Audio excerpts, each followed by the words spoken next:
Hello mga yaba, for today's video naman ay magluluto tayo ng tinolang manok. Meron nga po tayo dyan daon ng malunggay at saka ampalaya. Perfect for tinola. Ayan. At ayan na nga po, magpapainit na tayo ng mantika sa palayok.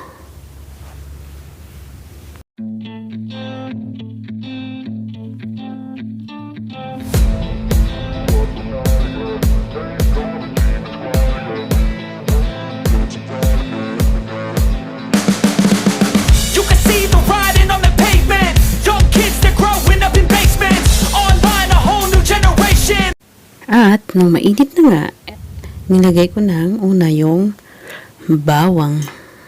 Halo-haloin lang ito hanggang maging golden brown. At isunod ko na nga din dyan yung luya. Ayan. Halo-haloin lang hanggang maglabas yung aromatic niya. Tapos isinunod ko na rin dyan ang bombay. Hintayin lang natin ito hanggang maging golden brown. Halo-haloin lang muna.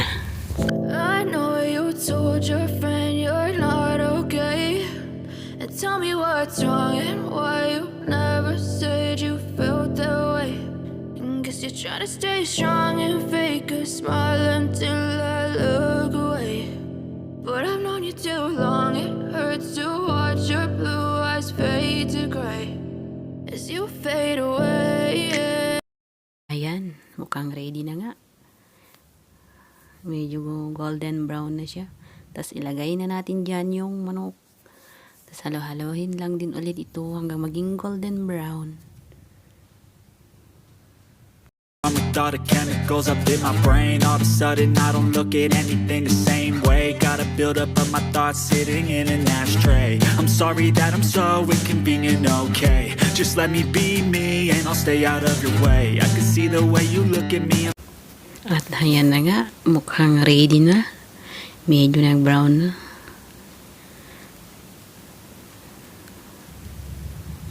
Sige, halo-halo pa.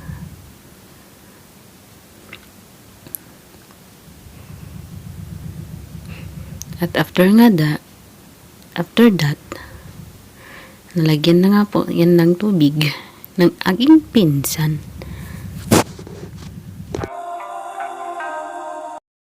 At bigla nga pong inilipat ito sa kaserola kasi hindi na magkasya yung sabaw. Kaya yan. Tapos yan nga po, inilagay ko na yung mga dahon-dahon. Malunggay, tapos ang palaya. Para sa puso mong bitter joke. Hintayin lang ito na kumulo. Ng mga 5 minutes, ganun.